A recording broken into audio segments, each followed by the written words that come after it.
ብዕሩ የማይነጥፈው ያኔ ኢህአዴግን በአንድ መስመር መቃወም በሞት በሚያስቀጣበት ዘብጥያ በሚያስወርድበት ጊዜ ከህዝብና ከእውነት ማን ይበልጣል በሚል ነጻ ብዕሩን መዞ ታሪክ የሰራው እስክንድር የብልጽግና የሚዲያ ልሳኖች ሞቷል ያሉት እስክንድር ከብዙ ጊዜ ዝምታ በኋላ ብዙ የግድያ ሙከራ ቢደረጉብኝም አለው ብለዋል። አዲስ አበባ ተወልዶ ያደገውና ለአዲስ አበባ አያሌ መስዋዕትነትን የከፈለው እስክንድር ከ5-6 ዓመት በፊት የአዲስ አበባ ዲሞግራፊ ቅየራ ጉዳይ አሁን ላይ በርካቶችን ደም እንባ እያስለቀሳቸው ይገኛል። እስክንድር ነጋን የተመለከተው ትንታኔ በቀዳሚነት ይደመጣል። በአማራ ክልል ህዝባዊ እምቢተኝነት መነሳቱ ተሰምቷል። የአብይ አህመድን አገዛዝ እድሜ ለማራዘም በአማራ ህዝብ ላይ የጭቆና ቀንበርን ለመጫን ወደ አማራ ክልል የዘመተው ታጣቂ ኃይል በህዝብ ላይ የሚያደርሰው በደልና ግፍ አሁንም ቀጥሏል። የፋኖ ኃይሎችን የማይታጠፍ ክንድ ምት በቀመሰ ቁጥር በህዝብ ላይ እንግልት፣ እስርና አፈና፣ ግድያና ድብደባ የሚያደርሰው ታጣቂ ቡድኑ በርካታ ንጹሐንን የፋኖ ቤተሰብ ናችሁና ፋኖ ናችሁ በሚልም እያሰቃየ ነው ተብሏል። ሚዲያዎች ትኩረት ያልሰጡት የዚህ ቡድን ግፍና ሰቆቃ በርካታ ቤተሰቦችን በትኗል።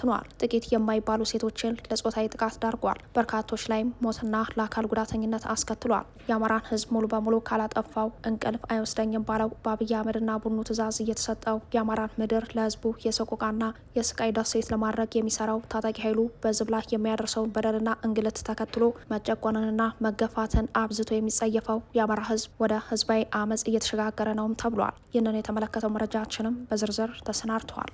ከ3 ክፍለ ጦሮች በላይ የተሳተፉበትን ወረራ በመመከት አንጸባራቂ ድል ተጎናጽፎ ጀብድ ለሰራው የ64ኛ ክፍለ ጦር ሰራዊት የጀግንነት እውቅና ተሰጥቷል። የጄኔራል ሶፊያ ብክሪን ትዕዛዝ የተቀበለው ኮሎኔል ጸጋዬ በእነማይ ወረዳ ዲማ ጊዮርጊስ፣ ደብረ ጽሞና፣ ደምጨንና አካባቢው ለመግባት በተንቀሳቀሰው የኮሎኔል ጸጋዬ ሰራዊት በ64ኛ ክፍለ ጦር በተወሰደበት አጸፋዊ እርምጃ ከፍተኛ ጉዳት ያስተናገደ ሲሆን ከጎጃም የተለያዩ ቦታዎች ደብረ ወርቅና ቢቸና ያሰማራቸው የሚሊሻና የፖሊስ አባላትን ጨምሮ በርካታ የአገዛዙ ሰራዊት መደምሰሱ ተገልጿል።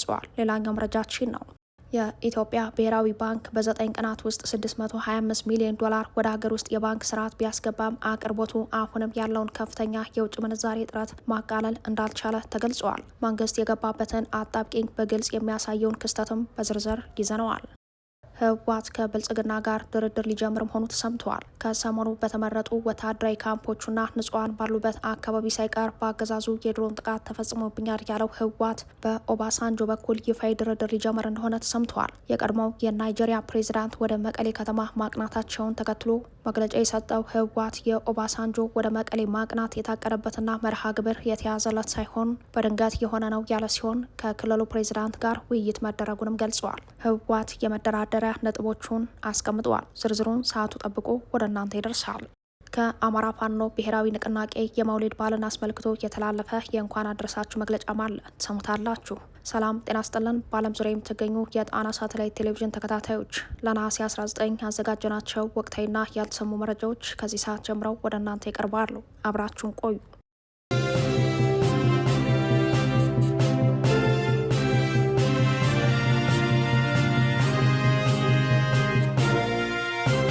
ብዕሩ የማይነጥፈው ያኔ ኢህአዴግን በአንድ መስመር መቃወም በሞት በሚያስቀጣበት ዘብጥያ በሚያስወርድበት ጊዜ ከህዝብና ከእውነት ማን ይበልጣል በሚል ነጻ ብዕሩን መዞ ታሪክ የሰራው እስክንድር የብልጽግና የሚዲያ ልሳኖች ሞቷል ያሉት እስክንድር ከብዙ ጊዜ ዝምታ በኋላ ብዙ የግድያ ሙከራ ቢደረጉብኝም አለው ብሏል። አዲስ አበባ ተወልዶ ያደገውና ለአዲስ አበባ አያሌ መስዋዕትነትን የከፈለው እስክንድር ልማትና የከተማ እድገትን እንዴት ይቃወማል ይባልበት የነበረው የአዲስ አበባ ዲሞግራፊ ቅየራ ጉዳይ አሁን ላይ በርካቶችን ደም እንባ እያስለቀሳቸው ይገኛል። ከጎኑ ያልቆሙ በርካቶች በእስክንድር ድካም ሲሳለቁ እንዳልነበር የከተማዋ ባለቤት አይደላችሁም፣ ቤታችሁና አናኗራችሁ ከተማዋን አይመጥንም በሚል መኖሪያ ቤታቸው በግሪደር እየፈረሰ እነሱ ሜዳ ላይ ወድቀዋል። በብልጽግና አባት ኢህአዴግ ዘመን እስር ቤት ውስጥ ሆኖ ታላላቅ ዓለም አቀፍ ሽልማቶችን ያፈሰው እስክንድር ቅጥ ባጣው የአፍሪካ ፖለቲካ ከነጻነት እውነት ጋር ፊት ለፊት ተጋፍጦ ከባድ መስዋዕትነትን ቢከፍልም አሁንም እውነት ከመናገርና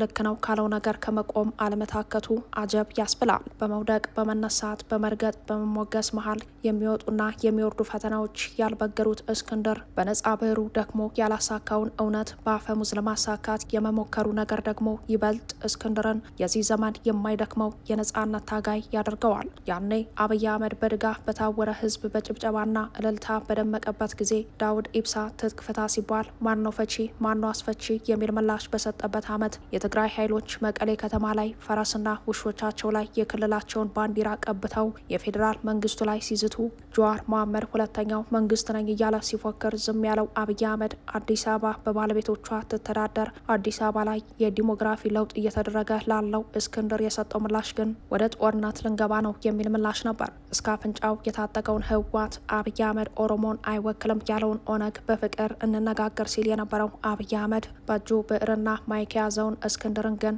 ጦርነት ልንጀምርብ ነው በሚል ይዝትበት እንደነበር የሚዘነጋ ጉዳይ አይደለም። የጠቅላይ ሚኒስተሩ ፍከራ፣ የብልጽግና አጃቢ ፖለቲከኞች ስላቅና ንቀት የተሞላበት ንግግር ያልበገረው እስክንድር አዲስ አበባ ላይ የተጠመደውን የጥፋት ፈንጅ በማምከን ደረጃ የሚያስተካክለው ሰው አልነበረም። ሀገር ወዳዱን ኢንጂነር ስመኘው በቀለን በጠራራ ፀሐይ ያስገደለው አንድ ሰሞን ከአብይና ጀዋር በመቀጠል ሌላኛው የቄሮ መንግስት ተብሎ የሚጠራውን ሀጫሉን የቀጨው አብይ አህመድ እስክንድር ላይ የሳለው ቢላዋ ግል ሊሰራለት አልቻለም ነበር። በዛ ሁሉ ፈተና መሀል እንኳን እያለፈ ፍርሃትን የማያውቀው እስክንድር በተደጋጋሚ ጊዜ ታሰረ፣ ተፈታ።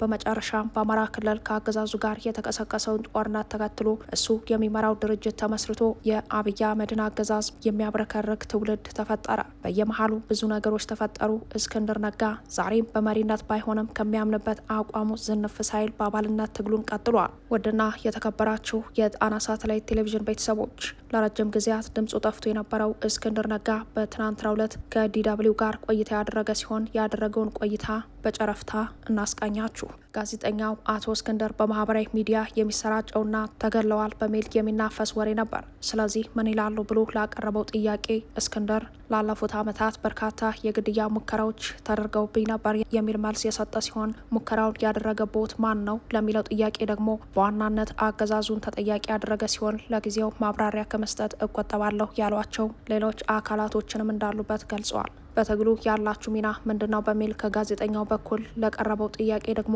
እስክንድር ከአማራም ከፋኖም ውጪ ረጃጅም እጆች ስለገቡበት በትግሉ ከአባል ውጭ ሁኜ መቀጠል አልችልም፣ አባል ብቻ ነኝ ሲል የገለጸ ሲሆን ረጃጅም እጆች ያሏቸው እነማንን ነው በሚል ለተነሳለት ጥያቄ ደግሞ ጊዜውና ቦታው ስላልሆነ ለጊዜው ይህንን ጥያቄ ልለፈው የሚል መልስን ሰጥተዋል። ከጋዜጠኛው በኩል ጽምዶን በተመለከተ ጥያቄ የቀረበለት እስክንድር ጽምዶ በሚል ስብስብ የተገናኙትን ኃይሎች የቀድሞ ታሪካቸውን ስናይ በጸረ አማራነት ስለሆነ የሚታወቁት ጥምረቱ በአባላት ሳይቀር ታስበውበት ውይይት ሊደረግበት ይገባልም ብለዋል። አሁን ላይ ያለው የአፋብን አመራር ጊዜያዊና የፋኖን አንድነት ለማሳለጥ የተመሰረተ ጊዜያዊ የሽግግር አመራር ነው ያለው እስክንድር ጥምረቱን አስመልክቶ ብዙሃኑ የአፋብን አባላት ምንም የምናውቀው ነገር የለም ሲልም ገልጿል።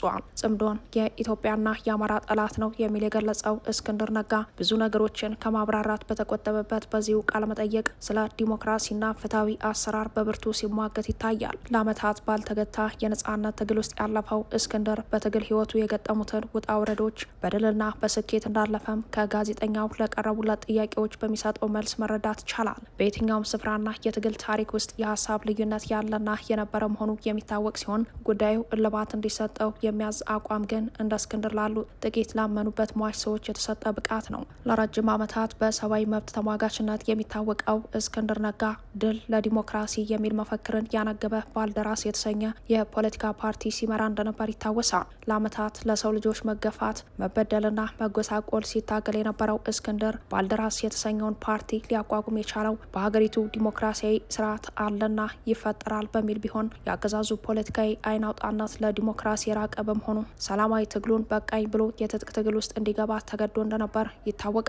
ላለፉት ዓመታት በትጥቅ ትግል ውስጥ ያለፈው እስክንድር በብዙ ነገሮች ላይ ማብራሪያ ሲሰጥ አይስተዋልም ነበር። ከረጅም ጊዜ ቆይታ በኋላ ትናንት በሰጠው ቃለመጠየቅም ቢሆን በርካቶች ሊሰሟቸው የሚፈልጓቸውን ጥያቄዎች ከማብራራት ተቆጥበዋል። ለጊዜው በዚህ ጉዳይ ላይ ምንም ማለት አልፈለግም የሚል ምላሽ እየሰጠ ያለው እስክንድር ወደፊትስ ይፋ የሚያደርገው ክስተት ወይም አቋም ይኖር ይሆን ወይ የሚለው የብዙዎች ጥያቄ ሆኖ ይቆያል። የነጻነት ተፋላሚውን እስክንድር ነጋን የሚመለከተው መሰናዷችን በዚሁ ተጠናቋል። እነሆ ወደ ሌላኛው የጣና ሳተላይት መረጃ እንወስዳችኋለን። አብራችሁን ቆዩ።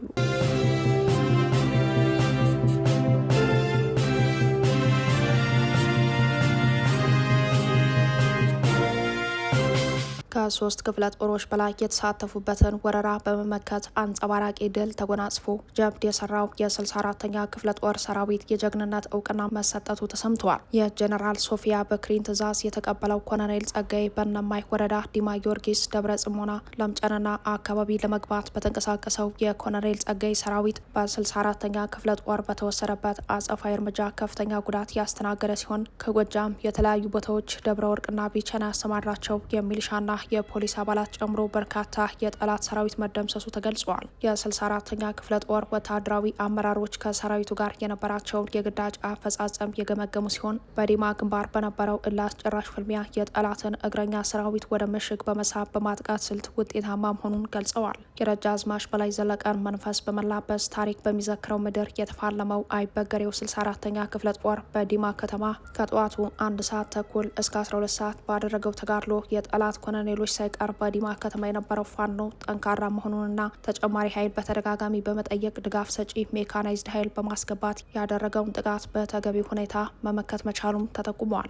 ኮሎኔል ጸጋይ 8 ጊዜ ምሽግ ለመስበር ያደረገው ማጥቃት ሙከራ ጀግኖች የበላይ ዘለቀ ልጆች ከምሽጋቸው ንቅንቅ ሳይሉ በርካታ የአገዛዙ ሰራዊት በመደምሰስና ክላሽንኮቭ መሳሪያ መማረካቸውን የአገዛዙ ሰራዊት ስነልቦና እንዲሞት አድርገዋል ተብሏል። ይህም ድል ሊመጣ የቻለው የክፍለ ጦር ወታደራዊ አመራሮች በመናበብ ሰራዊቱን መምራታቸውንና ሰራዊቱም የተሰጠውን ትዕዛዝ ያለምንም ቅድመ ሁኔታ በመፈጸም ጓዳዊ መተሳሰቡም የተገለጸበት መሆኑን በማውሳት ለጀግናው የ64ኛ ክፍለ ጦር ሰራዊት የጀግንነት እውቅና ተሰጥቷል። ሰራዊቱን በማስተባበር ውጊያን በበላይነት በመምራት ከፍተኛ ድል ላስመዘገቡ የክፍለ ጦር የሻለቃ የክፍለ ጦር አባላትና በየደረጃው ላሉ አመራሮች እውቅናና ምስጋና በመስጠት መርሃ ግብሩ ተጠናቋል። በመጨረሻም ሰራዊቱ በዲማና አካባቢው የነበረውን የውጊያ ቆይታቸውን ከገመገሙ በኋላ ሰራዊቱ ለቀጣይ ግዳጅ ዝግጁ መሆናቸውን አስታውቀዋል ተብሏል።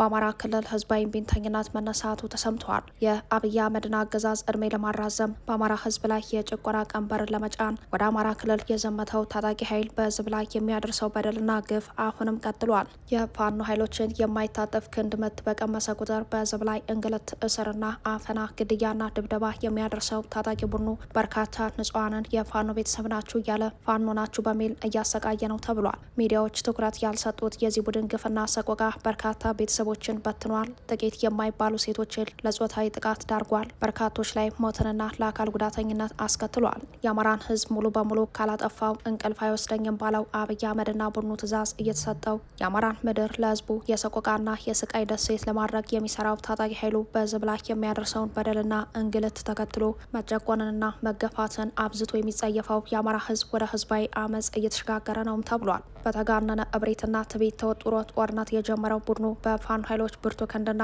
ድንቅ ወታደራዊ ጥበብ በወጣ በገባበት እንደ ቅጠል ሲረግፍ የቂም በቀል መወጣጫ ያደረገው ህዝቡ ይበቃል ብሏል። አረጋ ከበደንና ስብስቡን በመጠቀም ጦርነቱን ፖለቲካዊ ለማድረግ የሚሞክረውና በአማራ ህዝብ ላይ ይፋዊ ጦርነት ያወጀው አብይ አህመድ አንድ የቀረችውን የመውደቂያ ካርድ በይፋ መሳቡ እየተነገረ ነው። ሰንጋ በሬ እየላከ የሚቀልበው ታጣቂው ለአቅመ ውትድርና ያልደረሱ ወጣቶችን ከማፈስና በግፍ ወደ ወታደራዊ ማሰልጠኛ ከመውሰዱ በተጨማሪ በህዝብ ላይ የሚያደርሰው በደል ለከታቷል ተብሏል። ይህንን ተከትሎም በአማራ ህዝብ ላይ በአገዛዙ የሚፈጸሙ ግፎች ሲበረክቱ ህዝባዊ እምቢተኝነት ተጠናክሮ ቀጥለዋል ተብሏል። በሸዋ ጠቅላይ ግዛት መንዝና ግሻ አውራጃ ላለ ወረዳ ወገሬ ከተማ የአገዛዙ ኃይሎች በንጹሐን ዜጎች ላይ የሚያደርሱት ግፍና እንግልት ተጠናክሮ መቀጠሉን የአፋብን አሳምነው 5ኛ እዝ አጼ አምደ ጽዮን ኮር ሚዲያና ኮሚኒኬሽን አስታውቋል። ቁጥራቸው ከ52 በላይ የሚሆኑ ንጹሐን ወገኖች የፋኖ ቤተሰብ ናችሁ በሚል ምክንያት ተጠርጥረው ከሳምንት በላይ በእስር ቤት ውስጥ በግፍ እየተሰቃዩ መሆኑን የታጋች ቤተሰቦች ገልጸዋል። እርስ በርስ በማጋጨት የስልጣን እድሜውን ለማራዘም የሚጋጋጠው ይህ አገዛዝ በሰፈረባቸው ከተሞች ሁሉ የጠራቸው ህዝባዊ ስብሰባዎች በህዝቡ በኩል ከባድ ተቃውሞና ምላሽ እያስተናገደ ሲገኝ በስብሰባው ላይ የተገኙት አካላት እጠብቃችኋለሁ ያላችሁ ራሳችሁ ዘረፋ፣ ደፈራ፣ ድብደባና ከአቅም በላይ የሆነ ግብር ጭማሪ ፈጸማችሁብን ሲሉ ፊታቸውን ላዞሩበት አገዛዝ እውነቱን መናገራቸው በየከተማው ቀጥሏል። ነዋሪዎቹ ባቀረቡት ቅሬታና ተቃውሞ ምክንያት የአገዛዙ ሰራዊት አጀንዳውን በመቀየር በህዝቡ ላይ ጥቃትና ማስፈራራት እንደቀጠለበት መሆኑም ተገልጿል።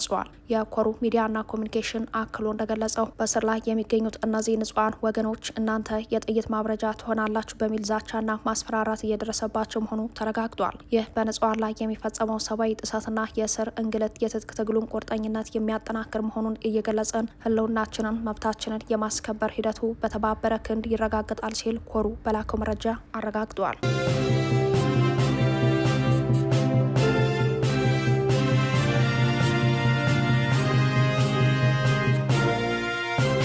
የኢትዮጵያ ብሔራዊ ባንክ በ9 ቀናት ውስጥ 625 ሚሊዮን ዶላር ወደ ሀገር ውስጥ የባንክ ስርዓት ቢያስገባም አቅርቦቱ አሁንም ያለውን ከፍተኛ የውጭ ምንዛሬ እጥረት ማቃለል እንዳልቻለ ተገልጿል። ባንኩ በእነዚህ ቀናት የዶላር አቅርቦቱን 4 እጥፍ በማሳደግና የገንዘብ ዝውውርን ለማረጋጋት ተመጣጣኝ የሆነ የሀገር ውስጥ ገንዘብ ከገበያ ቢሰበስብም አሁንም የውጭ ምንዛሬ ፍላጎቱ ከቀረበው ዶላር በእጅጉ ልቆ ይገኛል ተብሏል። ይህ ሁኔታ የተፈጠረው መንግስት በሐምሌ 2024 የብሩን ምንዛሬ ተመን ገበያ እንዲወስነው ማድረጉን ተከትሎ ኢኮኖሚውን ለማረጋጋት በሚደረግ ጥረት ውስጥ ነው። ይህ የፖሊሲ ለውጥ ከዓለም አቀፍ የገንዘብ ድርጅትና ከዓለም ባንክ የተገኘው የፋይናንስ ድጋፍ ቁልፍ ቅድመ ሁኔታ ሲሆን ዓላማውም የቋሚ የምንዛሬ ተመን ማዛባትን ለማስወገድና የጥቁር ገበያን ለመቆጣጠር ነበር። የውጭ ቀጥታ ኢንቨስትመንትን ለመሳብና አስመጪዎች ዶላር በቀላሉ እንዲያገኙ ታስቦ የተተገበረ ቢሆንም የሽግግሩ ሂደት ከዚህ ቀደም የተጠራቀመውን ከፍተኛ የውጭ ምንዛሬ ጥያቄ አጋልጦታል። የባንክ ኃላፊዎች እንደሚገልጹት አሁን ላለው እጥረት ዋነኛ ምክንያቶች ለዓመታት የታፈነ የውጭ ምንዛሬ ፍላጎት እንዲሁም ነዳጅ፣ መድኃኒትና የኢንዱስትሪ ጥሬ እቃዎችን በአስቸኳይ የማስገባት ፍላጎት መደራረብ ናቸው። ቀደም ሲል አስመጪዎች በቅድሚያ በሚሰጥበት አሰራር ምክንያት አነስተኛ የውጭ ምንዛሬ ለማግኘት ለወራት ወይም ለዓመታት ወረፋ መጠበቅ ግዴታቸው ነበር። ብሔራዊ ባንክ ያቀረበው 625 ሚሊዮን ዶላር አቅርቦቱ 4 እጥፍ ቢያድግም የግሉን ዘርፍ ፈጣን ፍላጎት ሊያረካ አለመቻሉንና ጥልቅ መዋቅራዊ አለመመጣጠን መኖሩን አሳይተዋል። ብሔራዊ ባንኩ ዶላር በሚሸጥበት ጊዜ የሀገር ውስጥ ገንዘብን መሰብሰብ የምንዛሬ ተመን ለውጡ ከፍተኛ የዋጋ ግሽበት እንዳያስከትል ለመከላከልና የገንዘብ ዝውውርን ለመቆጣጠር የታለመ ነው። ይሁን እንጂ ሂደቱ ሀገሪቱ ካለባት የዕዳ ክፍያና አነስተኛ ዓለም አቀፍ ክምችት የማስቀጠል ግዴታ ጋር ሲጣመር እጅግ ፈታኝ ሆኗል። ንግድ ባንኮች የአሁኑ የዶላር አቅርቦት ፍጥነት የተጠራቀሙትን የአስመጪዎች ጥያቄ ለማስተናገድ በቂ አለመሆኑን የገለጹ ሲሆን በርካታ አነስተኛና መካከለኛ ኢንተርፕራይዞች እንዲሁም አምራቾች ለምርት የሚሆን ጥሬ ዕቃ ማግኘት ተስኗቸዋል። የብሩ የምንዛሬ ተመን መዋዠቅ የሀገር ውስጥ ንግዶች ትክክለኛ ዋጋ እንዳያወጡ ያስቸገረ ሲሆን የገቡ እቃዎች ዋጋ ጭማሪ በቀጥታ በሸማቹ ላይ እንዲያርፍ በማድረግ ለሀገር ውስጥ የዋጋ ግሽበት አስተዋጽኦ እያደረገ ነው። የብሔራዊ ባንክ ጣልቃ ገብነት የገበያውን ሁኔታ እየተከታተለ ወደፊትም ይቀጥላል ተብሎ ይጠበቃል። የፖሊሲው የረጅም ጊዜ ስኬት የምንዛሬ ተመኑ ላኪዎች ገበያቸውን ወደ ሀገር ውስጥ እንዲያስገቡና የውጭ ባለሀብቶች አዲስ ካፒታል እንዲያመጡ ማግባባት መቻሉ ላይ የተመሰረተ ይሆናል። የመንግስት ቀጣይ ወሳኝ ምዕራፍ ከዓለም ባንክና IMF ጋር የሚያደርገው የፕሮግራም ግምገማ ሲሆን በዚህም የለውጡ ውጤታማነትና የባንክ ስርዓቱ መረጋጋት በከፍተኛ ትኩረት ይፈተሻል ተብሏል።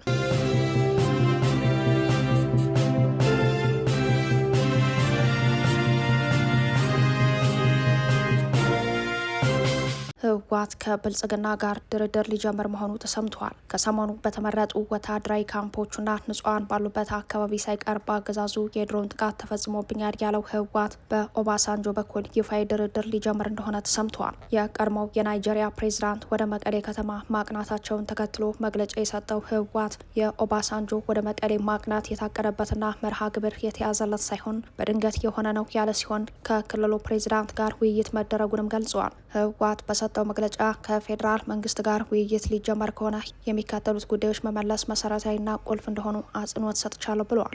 የኢኮኖሚ ማዕቀብና እገዳ መነሳት፣ ወታደራዊ ከበባ ማቆምና የተፈጠረውን ውጥረት ማርገብ፣ የትግራይ ሉዓላዊ ግዛት ወደ መደበኛ ሁኔታ መመለስ፣ ተፈናቃዮች ደህንነታቸውና ክብራቸው በተጠበቀ መንገድ መመለስ፣ የህዝባዊ ወያኔ ሓርነት ትግራይ ፖለቲካዊና ህጋዊ ማንነት መመለስ የሚሉም እንደሆኑ ገልጸዋል። ከሌሎች ኃይሎች ጋር ጥምረት ፈጥር ያለው የሚለው ህወሓት ይህንን መግለጫ ወጣው በዛሬው ዕለት ሲሆን አጽንኦት ይሰጥባቸው ካላቸው ነጥቦች መካከል በሶስተኛ ደረጃ ላይ የተቀመጠው ጥያቄው ራያና ወልቃይት በቅድሚያ ይሰጠኝ የሚል ሲሆን በመጨረሻ ላይ ያቀረበው የመደራደሪያ ጥያቄ ደግሞ የህወሓት ህጋዊ ማንነት ይመለስልኝ የሚል ነው። ከዚህ በመነሳት በትግራይ መንግስት በኩል እየተከሰተ የሚገኘው ውጥረትና መባባስ እንዲሁም ጊዜ የማይሰጥ ሁኔታ ሊፈታ የሚችል ትርጉም ያለው ክትትልና ውይይት እየተደረገ አይደለም የሚል እምነት እንኳን ቢኖር የቀድሞው ፕሬዝዳንት ኦሉሴጉን ኦባሳንጆ ግን ከፌዴራል መንግስት ጋር ተወያይቼ በሚቀጥሉት 1 እና 2 በ2 ሳምንታት እመለሳለሁ ብለውኛል ሲልም ህወሓት በአማርኛና በትግረኛ ቋንቋ በሰጠው መግለጫ ገልጿል። ኦባሳንጆ ወደ ፌዴራል መንግስቱ ይዞት የሄደውን ጥያቄ ቢያቀርብም ከብልጽግና በኩል የምፈልገው መልስ አልተሰጠኝም ያለው ህወሓት አሁንም ለድርድር ዝግጁ ነኝ ብሏል በመግለጫው። ይህ በእንዲህ እንዳለ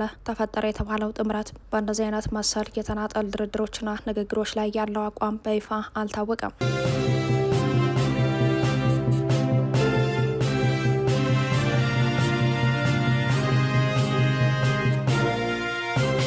የአማራ ፋኖ ብሔራዊ ንቅናቄ የመውሊድ በዓልን አስመልክቶ የተላለፈ የእንኳን አደረሳችሁ መግለጫ እንሆ።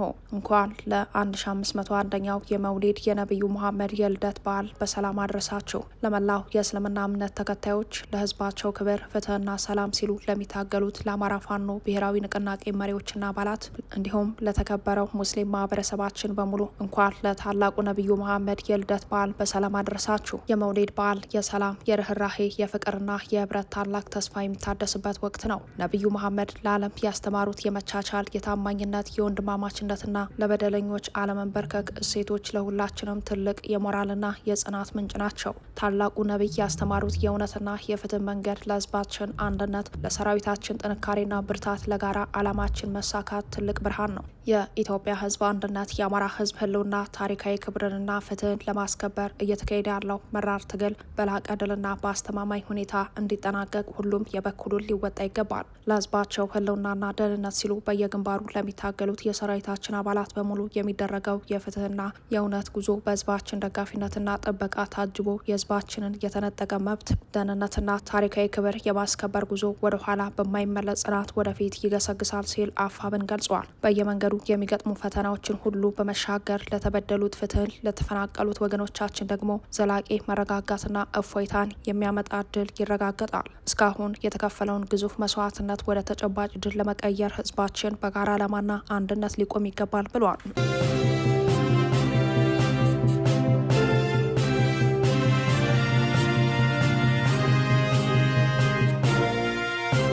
ከጣና ሳተላይት ቴሌቪዥን የዛሬ ዜናችን በዚህ ያበቃን። ሰብስክራይብ፣ ላይክ፣ ሸር በማድረግ የቻናላችን ቤተሰብ ይሁኑ። አብራችሁን ስለነበራችሁ እናመሰግናለን። ጤና ይስጥልን።